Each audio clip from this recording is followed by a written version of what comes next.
Snake by D.H.Lawrence. A snake came to my water trough on a hot, hot day, and I in pyjamas for the heat, to drink there. In the deep, strange, scented shade of the great dark carob tree, I came down the steps with my pitcher, and must stand and wait, for there he was at the trough before me. He reached down from a fissure in the earth wall in the gloom, and trailed his yellow-brown slackness soft-bellied down over the edge of the stone trough, and rested his throat upon the stone bottom, and where the water had dripped from the tap in a small clearness, he sipped with his straight mouth, softly drank through his straight gums, into his slack long body, silently. Someone was before me at my water trough, and I, like a second comer, waiting. He lifted his head from his drinking as cattle do, and looked at me vaguely as drinking cattle do, and flickered his two-forked tongue from his lips, and mused a moment, and stooped and drank a little more, being earth-brown, earth-golden from the burning bowels of the earth, on the day of Sicilian July, with Etna smoking.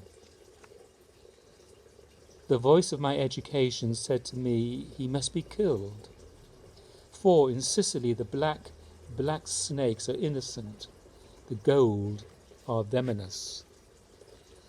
And voices in me said, if you were a man, you would take a stick and break him now and finish him off.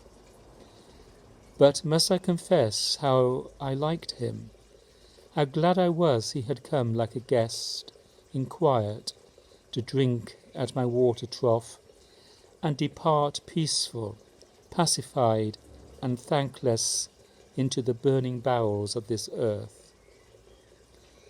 Was it cowardice that I dared not kill him? Was it perversity that I longed to talk to him? Was it humility to feel so honoured? I felt so honoured. And yet those voices, if you were not afraid, you would kill him. And truly I was afraid. I was most afraid, but even so honoured still more that he should seek my hospitality from out the dark door of the secret earth.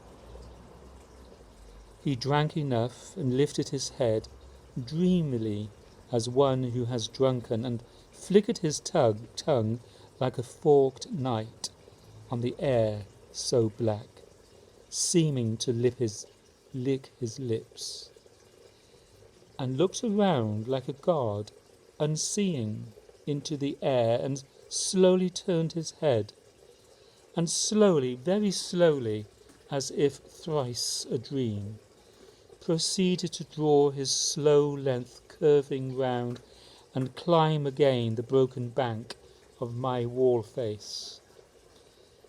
And as he put his head into that dreadful hole, and as he slowly drew up, snake easing his shoulders, and entered further, a sort of horror, a sort of protest against his withdrawing into that horrid black hole, deliberately going into the blackness, and slowly drawing himself after, overcame me now his back was turned. I looked round, I put down my pitcher, I picked up a clumsy log and threw it at the water trough with a clatter. I think it did not hit him, but suddenly that part of him that was left behind convulsed in undignified haste, rifed like lightning, and was gone into the black hole, the earth-lit fissure in the wall front, at which, in the intense still noon, I stared with fascination. And immediately I regretted it. I thought, how paltry, how vulgar, what a mean act. I despised myself with the voices of my accursed human education, and I thought of the albatross, and I wished he would come back, my snake. For he seemed to me again like a king in exile, uncrowned in the underworld, now due to be crowned again.